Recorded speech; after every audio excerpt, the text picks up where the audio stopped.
Communiqué de presse de la DMK du 10 février 2023 Togo, Covid-GAT, quand la corruption peut se justifier par la nécessité, elle n'a plus de bornes. À quand la fin de l'impunité? La DMK a pris acte du rapport d'audit de la Cour des comptes sur la gestion des fonds de riposte et de solidarité au Covid-19. L'indignation est à son comble, doublée d'une grande colère relayée par les réseaux sociaux, au moment où s'offrir un repas par jour relève du parcours de combattant pour le Togolais. Il est consternant de découvrir à travers ce rapport que le gouvernement de Faure Gnassingbé, après avoir permis le pillage systématique des ressources mobilisées pour faire face à la Covid-19, se confond dans un communiqué pour tenter de justifier la corruption généralisée que révèle ce rapport d'audit et faire dire au rapport le contraire de ses conclusions, une pratique pernicieuse dont le régime est coutumier. La publication de ce rapport d'audit accablant, qui montre la légèreté avec laquelle les fonds du Covid sont gérés, ne nous étonne guère pour deux raisons. Le sol et le sous-sol de notre pays regorge suffisamment de ressources pour nourrir chacun de ses enfants et assurer le bien-être de la population,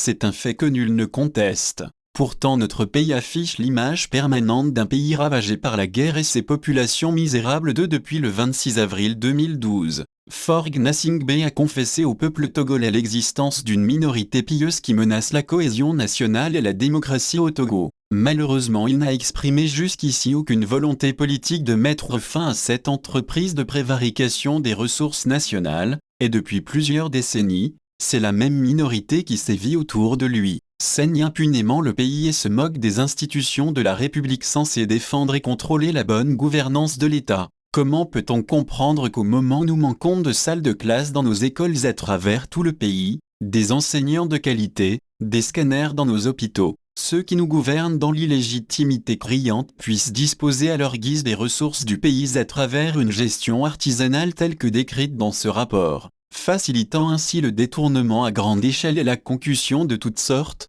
C'est contre cette pratique dénoncée par Faure Gnassingbé lui-même, apparemment impuissant pour moraliser la gestion de l'État par une politique hardie de lutte contre la corruption, que le peuple s'est levé comme un seul homme pour sanctionner dans les urnes et réaffirmer sa souveraineté le 22 février 2020. Malheureusement, cette victoire confisquée avec des complicités internes et externes et des manœuvres qui n'honorent pas la démocratie, continue de peser sur le vivre ensemble harmonieux dans notre pays. La DMK exige que les sommes soutirées indûment du trésor public soient restituées dans les meilleurs délais et que les auteurs de ces malversations soient traduits devant la justice et sanctionnés. La DMK demande au procureur de la République de s'autosaisir dans ce dossier de Covid-19. La DMK estime qu'une fois de plus, le peuple togolais vient d'être trahi par des hommes et des femmes qui n'ont pas sa confiance et Faure Gnassingbé doit en tirer toutes les conséquences qui s'imposent. La DMK interpelle Faure Gnassingbé à abandonner sa politique mortifère pour réunir l'ensemble de la classe politique en libérant tous les prisonniers politiques et en assurant le retour de tous les exilés politiques, notamment Monseigneur Kpodzro et le Dr Agbeyome Kodjo, pour un vrai dialogue politique pouvant apaiser les cœurs et le retour de la confiance.